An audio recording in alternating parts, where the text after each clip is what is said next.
London বৈঠকের পর নির্ভর বিএনপির প্রধান উপদেষ্টাকে পক্ষপাতমুক্ত থাকার আহ্বান নেতাদের। যৌথ বিবৃতিতে সরকারের নিরপেক্ষতা ক্ষুণ্ণ বলছে জামায়াত, হতাশ এনসিপি। রোববার থেকে অফিস আদালত খোলায় রাজধানীর পথে জনস্রোত, লঞ্চে উপচে পড়া ভিড়। সময় মেনে চলায় ট্রেনে স্বস্তি। ঢাকা টাঙ্গাইল মহাসড়কে গাড়ির চাপ, 6 জেলায় ঝরল 14 প্রাণ। দেশের 58 জেলায় ডেঙ্গুর চোখ রাঙানি, 24 ঘন্টায় 1 জনের মৃত্যু। 50% রোগী বরিশাল বিভাগের। হটস্পট বরগুনা। কার্যকর উদ্যোগ না নিলে পরিস্থিতি ভয়াবহ হওয়ার শঙ্কা।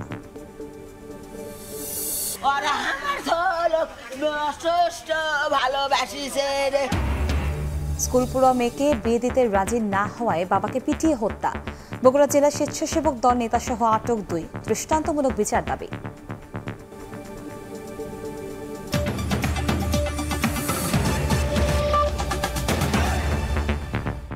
প্রবাসী সময় সঙ্গে আছি আমি কনক আজাদ। ইরান ইসরায়েলের উত্তপ্ত পরিস্থিতি চিন্তায় ফেলেছে পুরো বিশ্বকে।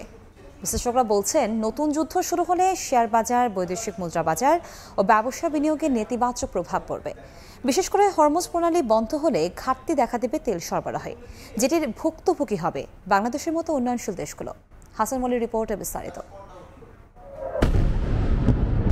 দীর্ঘদিনের টানাপোড়েনের মধ্য দিয়ে নতুন করে পাল্টাপাল্টি হামলায় জড়িয়েছে ইসরায়েল ও ইরান, যা চিন্তায় ফেলেছে পুরো বিশ্বকে। রাশিয়া ইউক্রেন যুদ্ধ এবং করোনার ধাক্কায় বিশ্ব অর্থনীতি এমনিতেই দুর্বল। বিশ্লেষকরা বলছেন, নতুন যুদ্ধ শেয়ার বাজার, ফরেন কারেন্সি মার্কেট ও ব্যবসায়ী বিনিয়োগে নেতিবাচক প্রভাব ফেলবে। হরমুজ প্রণালী বন্ধ হলে বিশ্বে সরবরাহের ঘাটতির কারণে তেলের দাম বাড়তে পারে। বিশেষ করে বাংলাদেশের মতো উন্নয়নশীল দেশগুলোর ওপর চাপ বাড়বে। 1200 উপসাগরের হরমুজ প্রণালী যেটা দিয়ে বিশ্বের প্রতিদিনের প্রায় 30 থেকে 40% তেল পরিবহন হয় এই রুটে, সেই রুট নাকি বন্ধ করে দিয়েছে বা দেবে, তাহলে সারা বিশ্বে তেলের সংকট পড়বে। বাংলাদেশ সত্যিকার অর্থে তাদের যে আমদানি রপ্তানি স্বাভাবিক প্রবাহের ক্ষেত্রে বাধা করতে পারে। বিশ্লেষকরা মনে করেন, মধ্যপ্রাচ্য সংকটের কারণে সৌদি আরব, কুয়েত, কাতার ও সংযুক্ত আরব আমিরাতে অবস্থানরত প্রায় 50 লাখ বাংলাদেশি প্রবাসী অনিশ্চয়তার মুখে পড়তে পারে। এতে করে রেমিটেন্সের প্রবাহেও ভাটা পড়তে পারে। মধ্যপ্রাচ্যে বাংলাদেশের একটা শ্রম বাজার আছে, সেখানে যদি সংঘাত দীর্ঘস্থায়ী হয় সেক্ষেত্রে আমাদের এই শ্রমবাজারে একটা প্রভাব পড়তে পারে, দীর্ঘমেয়াদী প্রভাব পড়ার সম্ভাবনা বেশি। এই যুদ্ধের পেছনে যুক্তরাষ্ট্র, বিশেষ করে ট্রাম্প নীতিকে দায়ী করছেন মধ্যপ্রাচ্য বিষয়ক এই বিশ্লেষক। ডোনাল্ড ট্রাম্প কিন্তু ইরানকে 60 দিনের একটা আলটিমেটাম দিয়েছিলেন। সেই 60 দিনের আলটিমেটামের শেষ পর্যায়ে এসে ইসরায়েল ইরানে হামলা চালিয়ে যাচ্ছে এবং এই হামলায় আমেরিকাকে বলে কয়েই ইসরায়েল হামলা চালিয়েছে। তবে এখনই বড় যুদ্ধের আশঙ্কা দেখছেন না আন্তর্জাতিক সম্পর্ক বিশ্লেষক অধ্যাপক ইমতিয়াজ আহমেদ। পারমাণবিক যুদ্ধের মধ্যে যাবে কিনা সেটা ইরানের উপর নির্ভর করবে, ইরান কি ধরনের রেসপন্ড করবে। আমার মনে হয় না বেশি দূর যাবে, কারণ সব দেশেরই চেষ্টা থাকবে এটা যেন তাড়াতাড়ি থামে। অনেকটা নির্ভর করবে আমেরিকার জনগণ, ইউরোপের জনগণ, এমনকি ইসরায়েলের জনগণ এই যুদ্ধটাকে কিভাবে দেখছে। বিশ্ব শান্তি বজায় রাখতে ভূরাজনৈতিক প্রতিযোগিতা থেকে সরে আসার পরামর্শ বিশ্লেষকদের। হাসান ওয়ালি, সময় সংবাদ, ঢাকা। এবার অন্য প্রসঙ্গ। আগামী রমজানের আগে নির্বাচন হলে চলমান রাজনৈতিক সংকট কেটে যাবে বলে মনে করছেন বিএনপি নেতারা। একই সঙ্গে নির্বাচনের সময় সরকারকে নিরপেক্ষ থাকার আহ্বান জানিয়েছেন তারা। এদিকে ইউনূস তারেক বৈঠকের পর লন্ডনে বসে যৌথ বিবৃতিতে সরকারের নিরপেক্ষতা ক্ষুণ্ণ হয়েছে জানিয়ে বিবৃতি দিয়েছে জামায়াতে ইসলামী। বৈঠকে সংস্কার ও বিচারের চেয়ে ভোটের বিষয়ে বেশি গুরুত্ব পাওয়ায় হতাশ এনসিপিও। এই অবস্থায় বিশ্লেষকরা বলছেন, এখনও ঐক্যমত্যে পৌঁছতে না পারলে সংকট আরও বাড়বে। আহমেদ সালেহিনের রিপোর্ট। নির্বাচনী রোডম্যাপ নিয়ে চলমান সংকটের মধ্যেই ইউনূস তারেক বৈঠকে গলেছে বরফ। সরকার ও বিএনপির মধ্যকার অনড় অবস্থানও সহজ হয়েছে নির্বাচনের তারিখের পরিবর্তনের ইঙ্গিতে।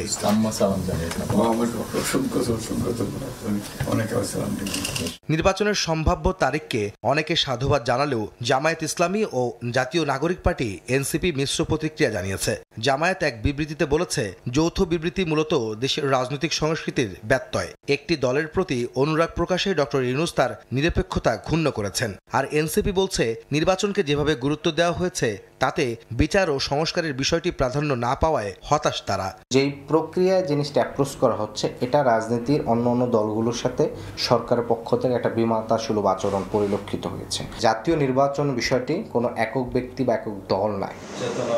এই অবস্থায় ভোটের সময় পুনর্নির্ধারণ নিয়ে যারা হতাশ তাদের সমালোচনা করেছেন বিএনপি নেতারা।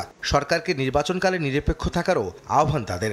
এই সরকারের প্রধানতম কর্ম এবং এজেন্ডা হচ্ছে একটি সুষ্ঠু নিরপেক্ষ নির্বাচন, জাতীয় সংসদের নির্বাচন অনুষ্ঠান করা। সেই হিসাবে নাম কি হলো সেটা আমাদের কাছে বিষয় না, কাজ হবে এটা নিরপেক্ষতা যেন বজায় রাখে এই সরকার। ভোটটাকে জনগণ যেভাবে চায় এই আতেলরা তো সেভাবে চায় না। যারা বলে এরা তো নিবন্ধিতই না, জীবনে একটা ইলেকশন করে দেখে নাই, ভোটের দ্বারা কটা ভোট পায় আমরা দেখি। বিএনপি নেতারা বলছেন সংস্কার চলমান প্রক্রিয়া, নির্বাচনের মাধ্যমে যে সরকার আসবে তারাই সংস্কার ও গণহত্যার বিচারকে এগিয়ে নিয়ে যাবেন। এগুলো শুধু শুধু প্রপাগান্ডা বিএনপির বিরুদ্ধে, এবং যাতে করে নির্বাচন না দিয়ে সময় কাটানো যায়। যে রাজনৈতিক দলটি জনগণের ভোট দিয়ে নির্বাচিত করবে তারা সংস্কারও এগিয়ে নিয়ে যাবে, বিচার প্রক্রিয়াকেও এগিয়ে নিয়ে যাবে। এই বছরের ডিসেম্বরের শেষার্ধের মধ্যেই তফসিল ঘোষণা হওয়াটা বোধহয় বাঞ্ছনীয়, কারণ নির্বাচনের তফসিল ঘোষণা থেকে নির্বাচন অনুষ্ঠান পর্যন্ত 45 থেকে 50 দিন সময় লাগে। এদিকে রাজনৈতিক বিশ্লেষকরা বলছেন ডক্টর ইউনূস তারেক বৈঠক নিয়ে যারা সমালোচনা করছেন তারা বাস্তবতা বিবর্জিত বক্তব্য দিচ্ছেন। পার্শ্ব প্রতিক্রিয়া যারা জানাচ্ছেন আমার কাছে মনে হয় তারা ওভার রিয়েক্ট করছেন। এটা বাস্তবতার সাথে মিল নাই এই রিয়েকশনের। বিএনপির প্রতি পক্ষপাতমূলক কোন আচরণ করে ফেলেছে এটা আমার কাছে মনে হয়নি, বরং এটাই যৌক্তিক বলে আমি মনে করি। নির্বাচন যত ঘনিয়ে আসবে সংকট ততই বাড়বে এমন শঙ্কা প্রকাশ করে রাজনৈতিক বিশ্লেষকরা বলছেন জাতীয় ঐকমত্যে পৌঁছতে না পারলে ফ্যাসিবাদ নতুন করে মাথাচাড়া দেবে। আহমেদ সালেহিন, সময় সংবাদ, ঢাকা। অবাধ সুষ্ঠু নির্বাচনের লক্ষ্য নিশ্চিত করা হয়েছে লেভেল প্লেইং ফিল্ডে। রাজধানীর উত্তরায় আর্মড পুলিশ ব্যাটালিয়ন ও র্যাব 1-এর সদর দপ্তরের পরিদর্শনে গিয়ে কথা জানান স্বরাষ্ট্র উপদেষ্টা জাহাঙ্গীর আলম চৌধুরী। বলেন ভোটকে ঘিরে যে কোনো পরিস্থিতি মোকাবেলায় সদা প্রস্তুত আইন শৃঙ্খলা বাহিনী। রাজনীতির মাঠে এখন আলোচনার কেন্দ্রে জাতীয় সংসদ নির্বাচন। চলছে নেতাকর্মীদের কথার লড়াই, আছে অভিযোগ পাল্টা অভিযোগও। এমন বাস্তবতায় ভোট ঘিরে আইন শৃঙ্খলা পরিস্থিতি কেমন থাকবে প্রশ্ন ছিল স্বরাষ্ট্র উপদেষ্টার কাছে। তিনি সাফ জানালেন নির্বাচন ঘিরে যে কোনো পরিস্থিতি মোকাবেলায় সদা প্রস্তুত আইন শৃঙ্খলা রক্ষাকারী বাহিনী। প্রধান উপদেষ্টা যে সময় উনি ডিসিশন নেবেন ইলেকশনের ডেট, আমরা সেই সময়ের জন্য সবসময় প্রস্তুত। আইন শৃঙ্খলা পরিস্থিতি যে উন্নতি হয়েছে এটা আপনারাও বলছেন, এটাতে আমরা যতটা কমে আনা যায় আমরা চেষ্টা করতেছি। এই ক্ষেত্রে আপনাদের একটু বড় ধরনের একটা রোল রয়ে গেছে। রাজধানীর উত্তরায় আর্মড পুলিশ ব্যাটালিয়ন ও র্যাব 1-এর সদর দপ্তর পরিদর্শনে গিয়ে স্বরাষ্ট্র উপদেষ্টা আরও জানান অবাধ ও সুষ্ঠু নির্বাচনের লক্ষ্যে লেভেল প্লেইং ফিল্ড নিশ্চিত করা হয়েছে। আইন শৃঙ্খলা অনেক উন্নতি হয়েছে, তবু আছে, এটা তো একটা কোনো লিমিট নাই। এটা যতই উন্নতি হবে আরও উন্নতি হতে থাকবে। ছোটোখাটো দিয়ে একটা ঘটনা যে ঘটে নাই তা না, দিয়ে একটা চুরি হয়েছে, দিয়ে একটা চিন্তাই হয়েছে, বাট বড় ধরনের কোনো সমস্যা হয় না। মাঠ পর্যায়ে পুলিশের কাছে রাইফেলের মতো অস্ত্র থাকলেও ভারী মারণাস্ত্র থাকবে না বলেও জানান স্বরাষ্ট্র উপদেষ্টা। আদনান তুর্য, সময় সংবাদ, ঢাকা। ঈদের দীর্ঘ ছুটি শেষে রোববার খুলছে অফিস আদালত, তাই বাস, ট্রেন ও লঞ্চে শনিবার ভোর থেকেই ছিল ঢাকামুখী জনস্রোত। পরিবারের সঙ্গে আনন্দ সময় কাটিয়ে ইটকাঠে নগরীতে ফিরছেন কর্মজীবী মানুষেরা। এতে সড়কে দেখা দিয়েছে তীব্র যানজট। যমুনা সেতু এলাকায় 10 কিলোমিটার জুড়ে সৃষ্টি হয় গাড়ির দীর্ঘ লাইন। এতে ভোগান্তিতে পড়েন রাজধানীমুখী মানুষ। তবে লঞ্চ, ট্রেনে নির্বিঘ্নে গন্তব্যে ফিরতে পেরে স্বস্তি প্রকাশ করেন যাত্রীরা।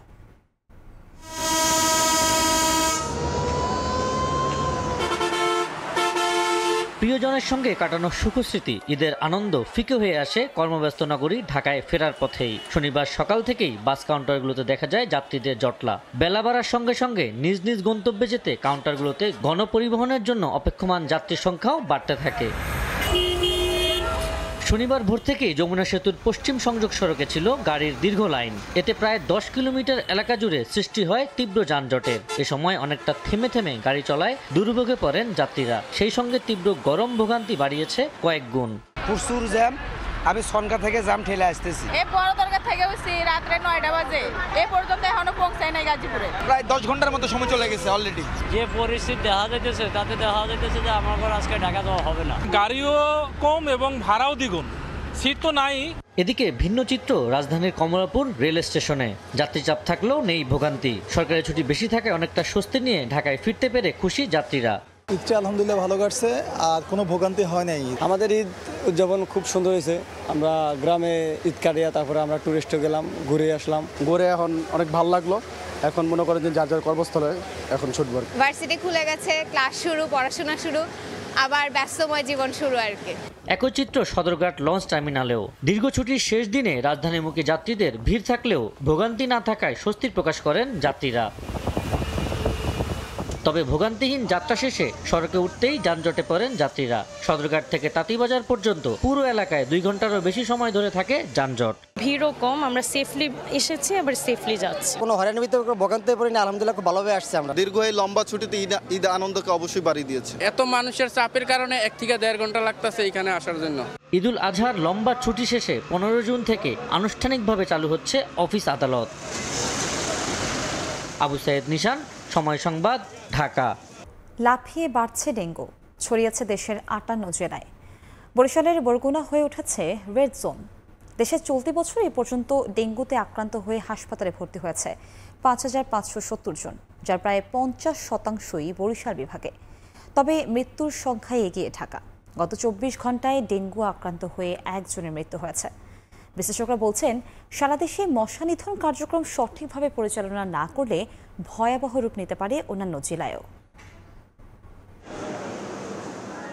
একদিকে করোনা আতঙ্ক, অন্যদিকে ডেঙ্গুর প্রকোপ। দিন দিন আক্রান্তের সংখ্যা বাড়ায় জনমনে বাড়ছে আতঙ্ক। রাজধানী ছাড়িয়ে ডেঙ্গু আক্রান্ত রোগীর সংখ্যা বাড়ছে প্রত্যন্ত জনপদেও। তথ্য বলছে, চুয়াডাঙ্গা, রাজশাহী, চাঁপাইনবাবগঞ্জ, জয়পুরহাট, ঠাকুরগাঁও এবং সুনামগঞ্জ ছাড়া দেশের 58টি জেলায় ছড়িয়ে পড়েছে এডিস মশা। এর মধ্যে ভয়াবহ পরিস্থিতি বরগুনায়। 13 জুনের সর্বশেষ বিজ্ঞপ্তিতে স্বাস্থ্য অধিদপ্তর জানিয়েছে, গত 24 ঘন্টায় ডেঙ্গুতে আক্রান্ত হয়ে মারা গেছেন 5 জন। নতুন করে হাসপাতালে ভর্তি হয়েছেন 159 জন। এর মধ্যে বরিশাল বিভাগেই 124 জন আক্রান্ত, যার মধ্যে 67 জনই বরগুনার। মৃত্যুবরণ করা 5 জনের মধ্যে 4 জন বরগুনার আর 1 জন ঢাকার। এমন চিত্রকে আশঙ্কাজনক বলছেন বিশেষজ্ঞরা। বলছেন, এখনই কার্যকর ব্যবস্থা না নেওয়া হলে পরিস্থিতি হবে আরও ভয়াবহ। এখনও কিন্তু সিজন শুরু হয়নি। সামনের দিনগুলোতে ডেঙ্গু আরও বাড়বে। আগামী মাস, তারপরের মাসে ডেঙ্গু আরও বাড়বে। হাসপাতালগুলোকেও প্রস্তুতি থাকা দরকার যে বেশি ডেঙ্গু রোগী ম্যানেজমেন্ট করার জন্য তাদের যেন প্রস্তুতি থাকে। সঙ্গে সঙ্গে আমি আরও কয়েকটি জেলার কথা বলতে পারি যে এই জেলাগুলোতে ডেঙ্গু পরিস্থিতি কিন্তু আগামী দিনগুলোতে খারাপ হবে। তার মধ্যে চট্টগ্রাম, কক্সবাজার। শুধু রাজধানী নয়, সারা দেশেই মশা নিধন কার্যক্রম জোরদার করার পাশাপাশি সবাইকে সচেতন থাকার পরামর্শ দিচ্ছেন বিশ্লেষকরা। ডেঙ্গুর সংক্রমণ এলাকাগুলোতে সব জায়গায় এটা দরকার আছে। যদি কোথাও এরকম সম্ভাবনা দেখা যায়, সেখানে নিয়মিত বিরতিতে কীটনাশক ছিটালে বা ডেঙ্গু নিরোধ যে আছে ওষুধপত্র আছে সেগুলো ব্যবহার করলে এটা কমে আসবে। যেই বাড়িতে ডেঙ্গু রোগী আছে সেই বাড়ির চতুর্দিকে 200 মিটারের মধ্যে ফগিং করে, লার্ভিসাইডিং করে নিশ্চিত করতে হবে যেন ওই বাড়ির আশপাশে কোনো মশা বেঁচে না থাকে। স্বাস্থ্য অধিদপ্তরের তথ্য অনুযায়ী চলতি বছর এ পর্যন্ত ডেঙ্গুতে মারা গেছেন 28 জন। আক্রান্তের সংখ্যা সবচেয়ে বেশি বরিশাল বিভাগ হলেও মৃত্যুহার বেশি ঢাকায়। মনির হোসাইন, সময় সংবাদ, ঢাকা। দিনে দুপুরে র্যাবের পোশাক পরে উত্তরায় দুর্ধর্ষ ছিনতাই। টেনে হেঁচড়ে গাড়িতে তুলে নগদ এজেন্টের কোটি টাকা কেড়ে নিয়ে ফেলে যায় দুর্বৃত্তরা। সিসিটিভি ফুটেজ দেখে জড়িতদের শনাক্তে কাজ করছে পুলিশ। আর অপরাধী বাহিনীর কেউ হলেও ছাড় না দেওয়ার হুঁশিয়ারি দিয়েছেন স্বরাষ্ট্র উপদেষ্টা।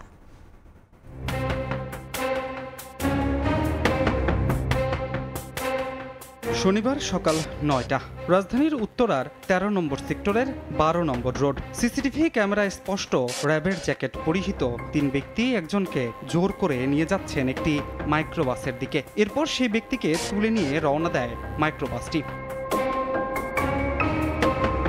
ভুক্তভোগীর সঙ্গে থাকা প্রায় 1,08,00,000 টাকার একটি ব্যাগ ছিনিয়ে নিয়ে তাকে উত্তরার 17 নম্বর সেক্টরে ফেলে চলে যায় মাইক্রোবাসটি। পুলিশ বলছে, এত টাকা স্থানান্তরে সহায়তা চাওয়া হয়নি পুলিশের। ওনারা পুলিশে হেল্পও চায় না, আমরা তো যারা যখন হেল্প চাই আমরা তার সাথে প্রোটেকশন দিই। এদিকে স্বরাষ্ট্র উপদেষ্টা অপরাধীদের হুঁশিয়ারি দিয়ে বলেছেন, ছিনতাইকারীরা আইন শৃঙ্খলা বাহিনীর সদস্য হলেও ছাড় পাবেন না। যদি সে র্যাবের হয় সেও ছাড়া পাবে না। আর আপনারা জানেন অনেক সময় পুলিশের পোশাক পরে, র্যাবের পোশাক পরে, আনসারের পোশাক পরে আইসা অনেক অপকর্ম করতেছে, তাদের আমরা আইনের আওতায় নিয়ে আসবো। এমন ঘটনায় আতঙ্কিত রাজধানীবাসী বলছেন, আইন শৃঙ্খলা বাহিনী শক্ত পদক্ষেপ না নিলে এমন ঘটনার হবে পুনরাবৃত্তি। টহল টিমটা বাড়ানো উচিত এবং জায়গাও পরিমাণটাও বাড়ানো উচিত। পুলিশ প্রয়োজন হচ্ছে একটা এরিয়া ভিত্তিক সেল গঠন করুক। বর্তমান পরিস্থিতিতে বড় অঙ্কের টাকা স্থানান্তরের ক্ষেত্রে আইন শৃঙ্খলা বাহিনীর সহায়তা নেওয়ার পরামর্শ অপরাধ বিজ্ঞানীদের। পুলিশের যে সোর্সগুলো রয়েছে, সোর্সগুলোকে অ্যাক্টিভ করতে হবে। ঢাকার শহরে যে ক্রাইম জোনগুলো আছে, কারা সেখানকার চুরি বা ছিনতাইয়ের সাথে সহ অন্যান্য অপরাধগুলোর সাথে জড়িত, তাদেরকে তাদের বৈশিষ্ট্য বিবেচনায় সেখানে পুলিশের আলাদা আলাদা কার্যক্রম গ্রহণ করা। গভীর রাতে এবং ভোরে পুলিশি টহল আরও জোরদারের পরামর্শ তাদের। ধ্রুব ব্যানার্জি, সময় সংবাদ, ঢাকা। সপ্তম শ্রেণীতে পড়ুয়া মেয়েকে বিয়ে দিতে রাজি না হওয়ায় বাবাকে পিটিয়ে হত্যার অভিযোগ উঠেছে বগুড়া জেলা স্বেচ্ছাসেবক দলের সহ সাধারণ সম্পাদক জিতু ইসলামের বিরুদ্ধে। ঘটনার পরে অভিযুক্ত তার সহযোগীকে আটক করেছে পুলিশ। দৃষ্টান্তমূলক বিচার দাবি করেছেন স্বজন এলাকাবাসী। এদিকে এই ঘটনায় জিতু ইসলামকে বহিষ্কার করেছে বগুড়া জেলা স্বেচ্ছাসেবক দল। মেয়েকে উত্তক্তের প্রতিবাদ করায় কাল হয়ে দাঁড়ালো রিকশা চালক বাবা শাকিল আহমেদের। উপার্জনক্ষম একমাত্র ব্যক্তিকে হারিয়ে দিশেহারা পরিবার।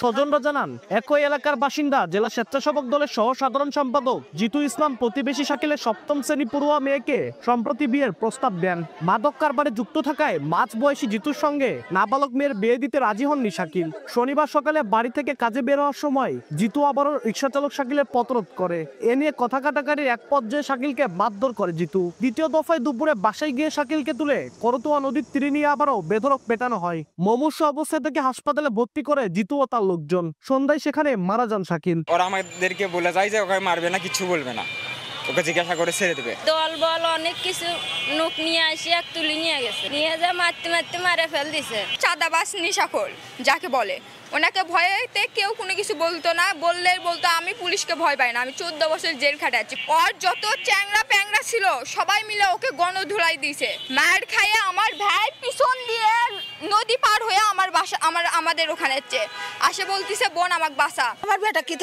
তার সাথে বিয়ে দিবি? বাপের মন কি ঠিক থাকে?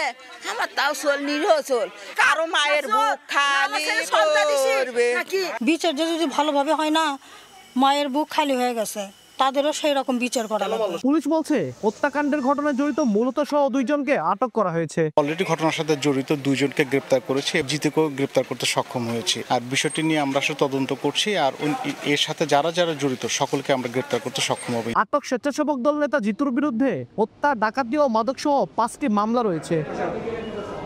আব্দুল আউয়াল, সময় সংবাদ, বগুড়া। 18 দিন বন্ধ থাকার পর চালু হয়েছে জাতীয় চক্ষু বিজ্ঞান ইনস্টিটিউট ও হাসপাতাল।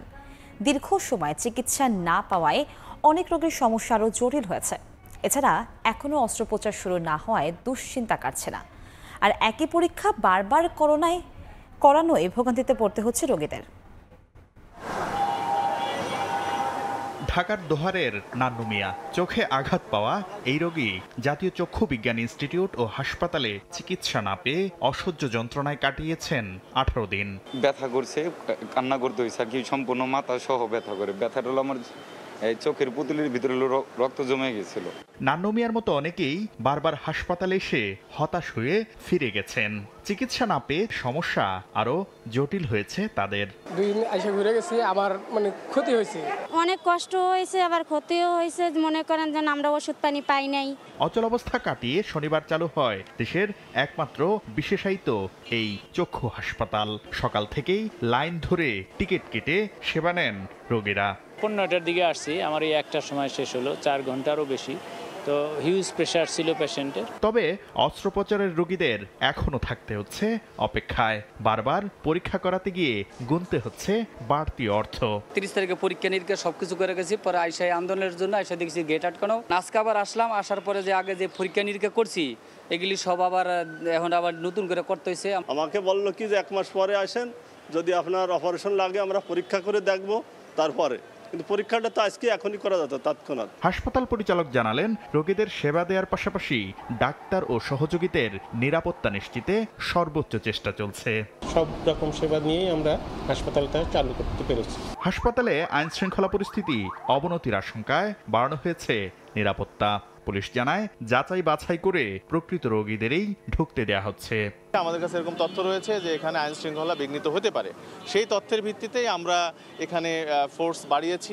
গত 28 মে থেকে সব ধরনের সেবা বন্ধ ছিল এই হাসপাতালে। শাকির আহমেদ, সময় সংবাদ, ঢাকা। ঠাকুরগাঁও ও পঞ্চগড় সীমান্ত দিয়ে ভারতীয় নাগরিক সহ 39 জনকে পুশিন করেছে বিএসএফ। তবে লালমনিরহাট সীমান্ত দিয়ে 12 জনকে জোর করে পাঠানোর চেষ্টা রুখে দিয়েছে বিজিবি ও গ্রামবাসী। শনিবার সকালে লালমনিরহাটের 3 সীমান্ত দিয়ে বাংলাদেশ ভূখণ্ডে 12 জনকে জোর করে পাঠানোর চেষ্টা করে বিএসএফ। বিষয়টি টের পেয়ে বাধা দেয় বিজিবি ও গ্রামবাসী। অন্যদিকে ঠাকুরগাঁওয়ের হরিপুর চাপসার দিয়ে 23 জন এবং পঞ্চগড়ের পৃথক সীমান্ত দিয়ে 4 ভারতীয় নাগরিক সহ 16 জনকে পুশিন করে বিএসএফ।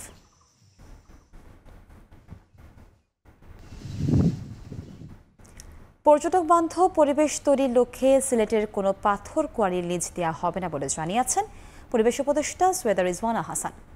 আর অবৈধভাবে উত্তোলন করা পাথর ক্রাশার মেশিনে বিদ্যুৎ সংযোগ বিচ্ছিন্ন করার নির্দেশ দিয়েছেন জ্বালানি উপদেষ্টা ফাউজুল কবির খান। এই সিদ্ধান্তের প্রতিবাদে 2 উপদেষ্টার গাড়ি বহর আটকে বিক্ষোভ করেছেন পাথর ব্যবসায়ীরা। 2 উপদেষ্টার গাড়ির বহর আটকে সিলেটের পাথর ব্যবসায়ীদের বিক্ষোভ।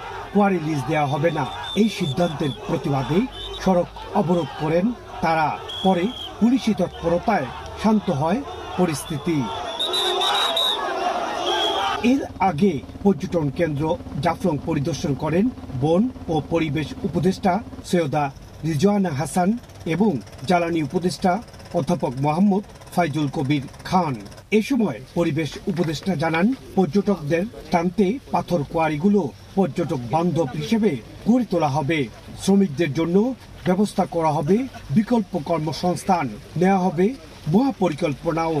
আমরা আর পাথর তোলার জন্য ইজারা দেব না। কথা বলেছি ট্যুরিজম মিনিস্ট্রির সাথে যে এইটাতে ইকো ফ্রেন্ডলি ট্যুরিজম তারা কিভাবে করতে পারে, যাতে করে পাথর যারা উত্তোলন করে তাদের একটা বিকল্প কর্মসংস্থান হয়। পরে জ্বালানি উপদেষ্টা জানান, অবৈধভাবে উত্তোলন করা পাথর ক্রাশার মেশিন দিয়ে ভাঙা হচ্ছে, যা পরিবেশের জন্য হুমকি।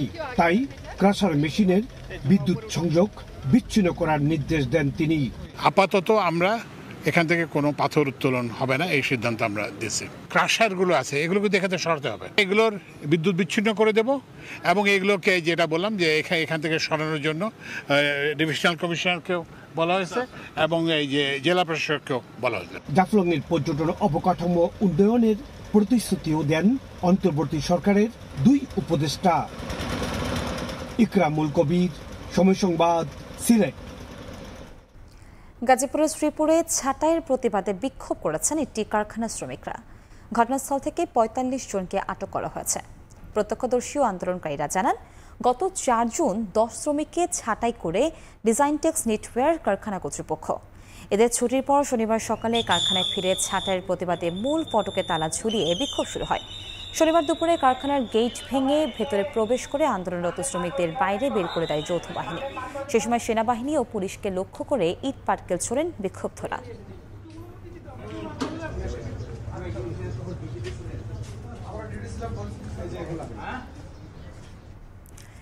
যুক্তরাষ্ট্রের বাড়তি শুল্কারোপ ঠেকাতে শতাধিক মার্কিন পণ্যে শুল্ক ছাড় দিচ্ছে সরকার। বিশ্ব বাণিজ্য সংস্থা নিয়মে একই সুবিধা দিতে হবে অন্য দেশকেও।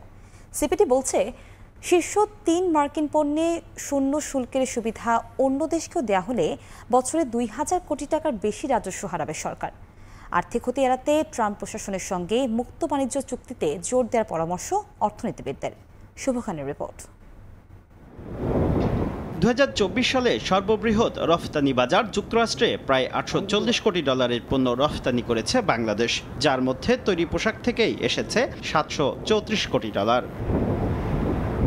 এমন দ্বিপাক্ষিক বাণিজ্যিক সম্পর্কের মধ্যেই গেল 2রা এপ্রিল বাংলাদেশি পণ্যে নিয়ন্ত্রণমূলক শুল্ক আরোপের ঘোষণা দেয় যুক্তরাষ্ট্র। বিপাকে পড়েন দেশীয় উদ্যোক্তারা। যদিও আমদানি রপ্তানি পার্থক্য কমানো সহ বেশ কিছু শর্তে 90 দিনের জন্য স্থগিত রাখা হয়েছে ওই সিদ্ধান্ত। সেই প্রক্রিয়ার অংশ হিসেবে 2025-26 অর্থবছরের প্রস্তাবিত বাজেটে সুতা, এলপিজির উপাদান, গ্যাস টারবাইন, স্পিনিং মিলের যন্ত্রাংশ সহ 110টি মার্কিন পণ্যের আমদানি শুল্ক প্রত্যাহারের ঘোষণা দেন অর্থ উপদেষ্টা। মার্কিন যুক্তরাষ্ট্রের সাথে বাণিজ্য সংলাপের প্রস্তুতির অংশ হিসেবে 110টি পণ্যের আমদানি শুল্ক সম্পূর্ণ প্রত্যাহার। এতে কাঁচামাল সহ বিভিন্ন পণ্য আমদানিতে ব্যয় কমায় সুবিধা পাওয়ার কথা বলছেন ব্যবসায়ীরা। বিশ্ব বাণিজ্য সংস্থার নিয়মে মার্কিন পণ্যে দেওয়ার সুবিধা দিতে হবে অন্য দেশকেও। এনবিআর এর তথ্য 2024 সালে যুক্তরাষ্ট্র থেকে আমদানি করা $291 কোটি পণ্য থেকে সরকার শুল্ক পেয়েছে $18 কোটি। বিপরীতে $845 কোটি বাংলাদেশি পণ্য থেকে $127 কোটি শুল্ক আদায় করেছে যুক্তরাষ্ট্র। সিপিডি বলছে গত বছর আমদানি হওয়া মার্কিন স্ক্র্যাপ, এলপিজির উপাদান বিউটেন্স ও প্রোপেন থেকে $6 কোটি 16 লাখ শুল্ক পাওয়া গেছে। এই 3 পণ্যের শুল্কমুক্ত সুবিধা অন্য দেশ পেলে বছরে 2000 কোটি টাকার বেশি রাজস্ব হারাবে সরকার। আপাতত এই যে শুল্কগুলো ছাড় দেওয়া হচ্ছে, তো সেই জায়গাতে আমি মনে করি যে এটা বাংলাদেশের অর্থনীতির জন্য উপকার নিয়ে আসবে, কিন্তু আমাদের খুব তাড়াতাড়ি একটা মুক্ত বাণিজ্য চুক্তি করতে হবে মার্কিন যুক্তরাষ্ট্রের সঙ্গে, এবং সেটা যদি হয় তাহলে সেক্ষেত্রে বড় আকারের রাজস্ব হারানোর কোনো ভয় আমাদের থাকবে না। কোস্টারিকা, বাহরাইন, জর্ডান সহ বিভিন্ন দেশের সঙ্গে মুক্ত বাণিজ্য চুক্তি করেছে যুক্তরাষ্ট্র। শুভ খান, সময় সংবাদ, ঢাকা। ট্রাম্পের শুল্ক হার এড়িয়ে যুক্তরাষ্ট্রের বাজারে তৈরি পোশাক প্রবেশে এবার ভিন্ন কৌশল নিয়েছেন গার্মেন্টস মালিকরা। সম্প্রতি তৈরি করা সব পোশাক 5 জুলাইয়ের মধ্যে একসঙ্গে জাহাজে তুলে দেওয়ার চেষ্টা করছে প্রতিষ্ঠানগুলো। এর মধ্যে পোশাক রফতানিতে অগ্রাধিকার ঘোষণা করেছে চট্টগ্রাম বন্দর কর্তৃপক্ষ। আশরাফুল আলম মামুনের ছবিতে বিস্তারিত জানাচ্ছেন কমল দে। মার্কিন প্রেসিডেন্ট ডোনাল্ড ট্রাম্পের শুল্ক আরোপের সিদ্ধান্ত যুক্তরাষ্ট্রের আদালতে গড়ালো এখনো কাটেনি জটিলতা। এর মধ্যে আগামী 9 জুলাই শেষ হচ্ছে পাল্টা শুল্ক স্থগিতের 3 মাস। আগে 15% শুল্ক আদায় হলো, এখন ঘোষণা করা হয়েছে 37%। এই অবস্থায় সাময়িক সময়ের জন্য হলো ট্রাম্পের ট্যারিফ এড়াতে ভিন্ন কৌশল নিয়েছেন বিদেশি ক্রেতারা। আমাদের বায়ার আমাদেরকে একটা টাইমলাইন দিয়ে দিয়েছে যে তোমরা এই আমাদের যে অর্ডারগুলি, বর্তমান অর্ডারগুলি এই 5 তারিখের আগে শিপমেন্ট করতে হবে। গার্মেন্টস ব্যবসায়ীরা বলছেন সম্প্রতি অর্ডার পাওয়া সব তৈরি পোশাক আগামী 5 জুলাইয়ের মধ্যে জাহাজে পাঠানোর কাজ শেষ করতে হবে। এমনকি গত 2 মাসে শুধু চট্টগ্রাম বন্দর দিয়ে 4 লাখের বেশি কন্টেনার ভর্তি কাঁচামাল পাঠিয়েছেন বিদেশি ক্রেতারা। এখনো বন্দরে পণ্যবাহী 40,000-এর বেশি কন্টেনার রয়েছে। কোনো ব্যবসার কিন্তু 35% প্রফিট হয় না, তাহলে সেটা যখন ওকে দিতে হবে, বায়ারকে দিতে হবে, না হলে আমাদের ম্যানুফ্যাকচারকে দিতে হবে, তাহলে সেটার থেকে পরিত্রাণ পাওয়ার জন্য তাড়াতাড়ি আপনার এক্সপোর্টটা করা অতীব জরুরি। তৈরি পোশাক রপ্তানিতে কাজ করে 21টি বেসরকারি অফডক। স্বাভাবিক সময়ে এইসব অফডক গার্মেন্টস পণ্য বোঝাই 2000 কন্টেনার রপ্তানি করলেও সম্প্রতি তা 3000 ছাড়িয়ে গেছে। আমরা আগে 2000 থেকে 2200 টিউ তৈরি পোশাক জাহাজীকরণ করেছি, এখন করছি প্রায় 3000 থেকে 3500 টিউ। বিদেশি ক্রেতাদের চাহিদা অনুযায়ী বাড়তি শুল্ক ছাড়া পণ্য পাঠাতে বন্দরের সহযোগিতা চেয়েছেন ব্যবসায়ীরা। বিশেষ করে ঈদের বন্ধে বায়ার প্রতিষ্ঠান থেকে অতিরিক্ত কাঁচামাল আসতে থাকায় বন্দরে কন্টেনার জটের আশঙ্কা তৈরি হয়েছে। কাস্টমস এখানে যেন কোনো ধরনের আমাদের মাল শিপমেন্ট করতে বা মাল রিলিজ করতে যেন কোনো ধরনের জটিলতা সৃষ্টি না হয় আর কি। এই অবস্থায় গার্মেন্টস শিল্পের আমদানি করা কাঁচামালের ডেলিভারি দ্রুত করার পাশাপাশি পোশাক রপ্তানিতে অগ্রাধিকার ঘোষণা করেছে বন্দর কর্তৃপক্ষ। বন্দর থেকে যে তাদের লোডিংয়ের যে প্রায়োরিটিটা রয়েছে সেটাও আমরা প্রায়োরিটিটা দেওয়ার চেষ্টা করব, যাতে তাদের পণ্য সঠিক সময়ে তাদের কনসাইনির কাছে পৌঁছাতে পারে। 2024 সালে বাংলাদেশ থেকে প্রায় $836 কোটি তৈরি পোশাক আমদানি করেছে যুক্তরাষ্ট্র।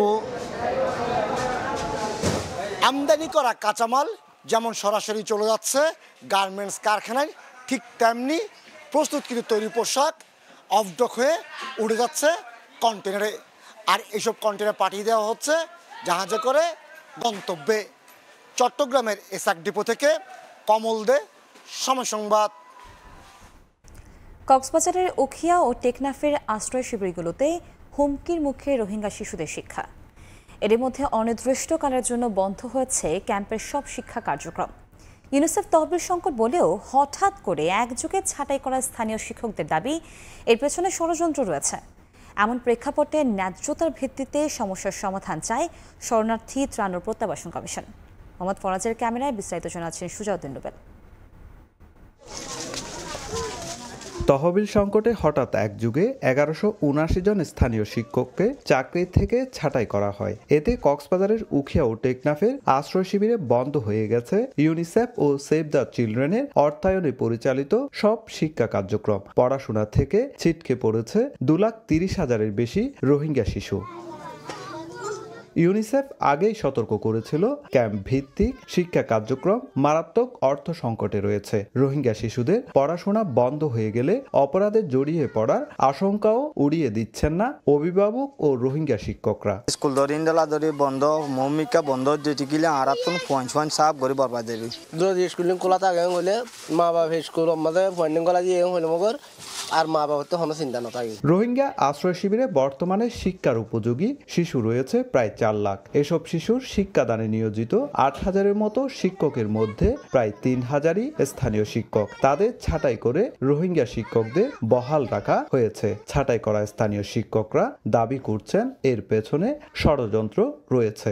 একসাথে 1200 টিচার কি চাকরিচ্যুত, এটা আমি ষড়যন্ত্র হিসেবে মনে করতেছি। তারা হয়তো আমাদের স্থানীয়দেরকে ওখান থেকে কি আলাদা করে রোহিঙ্গাদেরকে দিয়ে কি করতে চাচ্ছে, আলাদা বা কোনো কিছু চিন্তা করতে চাচ্ছে। এই সংকটের দ্রুত সমাধান না হলে বাড়বে সামাজিক অস্থিরতা। শরণার্থী ত্রাণ ও প্রত্যাবাসন কমিশন বলছে, ন্যায্যতার ভিত্তিতে সমস্যার সমাধানের চেষ্টা চলছে। ঢাকার ঊর্ধ্বতন কর্তৃপক্ষ মন্ত্রণালয় সহ সবাইকে আমরা অবহিত করেছি। তো সবার চেষ্টা হচ্ছে যে এই বিষয়টি অ্যাড্রেস করে কিভাবে নিরসন করা যায়। একদিকে শিশুদের শিক্ষার অনিশ্চয়তা, অন্যদিকে স্থানীয়দের চাকরি হারানোর ক্ষোভ। দুই দিক থেকে পরিস্থিতি অস্থির হয়ে উঠছে। সংশ্লিষ্টরা বলছেন, দ্রুত সিদ্ধান্ত না হলে পরিস্থিতি আরও জটিল হতে পারে। সুজাউদ্দিন রুবেল, সময় সংবাদ, কক্সবাজার। জাতিসংঘ সাধারণ পরিষদে ব্যাপক সংখ্যাগরিষ্ঠতায় গাজায় তাৎক্ষণিক যুদ্ধবিরতি এবং মানবিক সহায়তা নিশ্চিতের প্রস্তাব গৃহীত হয়েছে। এই প্রস্তাবের তীব্র সমালোচনা জানিয়েছেন জাতিসংঘের ইসরায়েলের স্থায়ী প্রতিনিধি ড্যানি ড্যানন। এদিকে জাতিসংঘের দাবি, গাজাকে নেটওয়ার্ক বিচ্ছিন্ন করে দেওয়ায় ত্রাণ সরবরাহ আরও কঠিন হয়ে পড়ছে। গাজায় যুদ্ধবিরতি নিয়ে নতুন একটি প্রস্তাব পাশ হয়েছে জাতিসংঘের সাধারণ পরিষদে। 193 সদস্যের সাধারণ পরিষদে বৃহস্পতিবার গৃহীত হয় স্পেনের প্রণীত এই প্রস্তাব। এতে 149টি দেশ পক্ষে ভোট দেয়, বিপক্ষে 12টি এবং 19টি দেশ ভোট দেয়া থেকে বিরত থাকে। প্রস্তাবে গাজায় অবিলম্বে যুদ্ধবিরতির আহ্বান জানানো হয়। পাশাপাশি বলা হয়, হামাসের কাছে থাকা সব জিম্মিকে মুক্তি দিতে হবে এবং অবরুদ্ধ অঞ্চলে দ্রুত খাদ্য ও ওষুধ প্রবেশে বাধা তুলে নিতে হবে। ভোটের পর জাতিসংঘে ইসরায়েলি স্থায়ী প্রতিনিধি ড্যানি ড্যানন ক্ষোভ প্রকাশ করে বলেন, এই প্রস্তাব যুদ্ধ থামাবে না, বরং সন্ত্রাসবাদকে পুরস্কৃত করবে। তিনি অভিযোগ করেন, প্রস্তাবে হামাসের 7 অক্টোবরের হামলার তথ্য না থাকায় এটি পক্ষপাতদুষ্ট এবং নৈতিকভাবে ব্যর্থ। অন্যদিকে জাতিসংঘে ফিলিস্তিনের প্রতিনিধি রিয়াদ মনসুর বলেন, এই প্রস্তাব মানবতার পক্ষে একটি স্পষ্ট বার্তা। তিনি বিশ্ব সম্প্রদায়ের কাছে কৃতজ্ঞতা প্রকাশ করে বলেন, পৃথিবীর বিভিন্ন দেশ ও জনগণ যেভাবে ফিলিস্তিনের পক্ষে দাঁড়িয়েছে তা নজিরবিহীন। গাজা স্বাস্থ্য মন্ত্রণালয়ের তথ্য অনুযায়ী ইসরায়েল হামাস যুদ্ধের 20 মাসে গাজায় প্রাণ হারিয়েছেন 55,000-এর বেশি মানুষ, আহত 1,27,000। সর্বশেষ বুধবার 20 জনেরও বেশি নিহত হন সহায়তা কেন্দ্রের পথে যাওয়ার সময়। এরই মধ্যে গাজা ভূখণ্ড ইন্টারনেট ও মোবাইল নেটওয়ার্ক থেকে সম্পূর্ণ বিচ্ছিন্ন হয়ে পড়েছে। জাতিসংঘ জানায়, যুদ্ধের কারণে গাজায় প্রবেশের শেষ ইন্টারনেট কেবলটিও নষ্ট হয়ে গেছে। এতে জরুরি সেবা ও মানবিক তৎপরতা সম্পূর্ণ বন্ধ হয়ে পড়েছে। সাদিয়া তাসনিম, সময় সংবাদ। জাতীয় দলের দীর্ঘদিনের ব্যর্থতায় হেড কোচ হাভিয়ার কাবরেরার পদত্যাগ দাবি করলেন বাফুফে ন্যাশনাল টিমস কমিটির সদস্য শাখাওয়াত হোসেন ভূঁইয়া শাহীন। ক্রীড়াক্ষেত্রে বাজেট বাড়ানো সহ ক্রীড়া সামগ্রীর ওপর আরোপিত কর ন্যূনতম 36% কমানোর দাবি বাফুফের সভাপতি তাবিত আওয়ালের। দেশের বিভিন্ন স্থানে স্টেডিয়ামগুলোর সংস্কারের দাবি জানিয়েছেন জাতীয় ক্রীড়া পরিষদের কাছে। ফুটবলের সার্বিক উন্নয়ন নিয়ে সংবাদ সম্মেলনে এসব কথা বলেন বাফুফের সভাপতি। আমি 18 কোটি বাংলাদেশের মানুষকে মুক্ত করার জন্য কাবরেরার পদত্যাগ চাচ্ছি। আমাদের একটা দাবি থাকবে বিএফএফ এর পক্ষ থেকে ক্রীড়ার উপরে বাজেটের যেন অ্যালোকেশনটা আরো বাড়ানো হয়। বাজেটের ক্ষেত্রে বিবেচনা করা উচিত যে ওরকম পুরনো অকর্য কাঠামোগুলোতে আর কত মেইনটেনেন্স খরচ ব্যয় করে আর কত রিপেয়ার ব্যয় করে আমাদের ফলাফলটা আমরা কি পাচ্ছি। 36% ট্যাক্স কিন্তু ধরা হয় স্পোর্টস ইকুইপমেন্টের উপরে। তো সেই জায়গাটা আমি বিশ্বাস করি যে আগামীতে আমাদের স্পোর্টস মিনিস্ট্রি এবং ফাইন্যান্স মিনিস্ট্রি বিবেচনায় রাখবে। আমি এটা জোরালোভাবে রিকোয়েস্ট করছি ওনাদেরকে। এ পর্যায়ে শীর্ষ সংবাদগুলো জানিয়ে দিচ্ছে আরেকবার।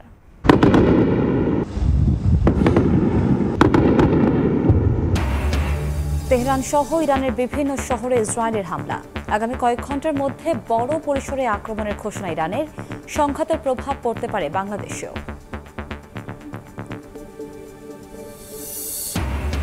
লন্ডন বৈঠকের পর নির্ভর বিএনপি প্রধান উপদেষ্টাকে পক্ষপাতমুক্ত থাকার আহ্বান নেতাদের। যৌথ বিবৃতিতে সরকারের নিরপেক্ষতা ক্ষুণ্ণ বলছে জামায়াত, হতাশ এনসিপি। এবং রোববার থেকে অফিস আদালত খোলায় রাজধানীর পথে জনস্রোত। লঞ্চে উপচে পড়া ভিড়। সময় মেনে চলায় ট্রেনে স্বস্তি। ঢাকা টাঙ্গাইল মহাসড়কে গাড়ির চাপ। 6 জেলায় ঝরল 14 প্রাণ।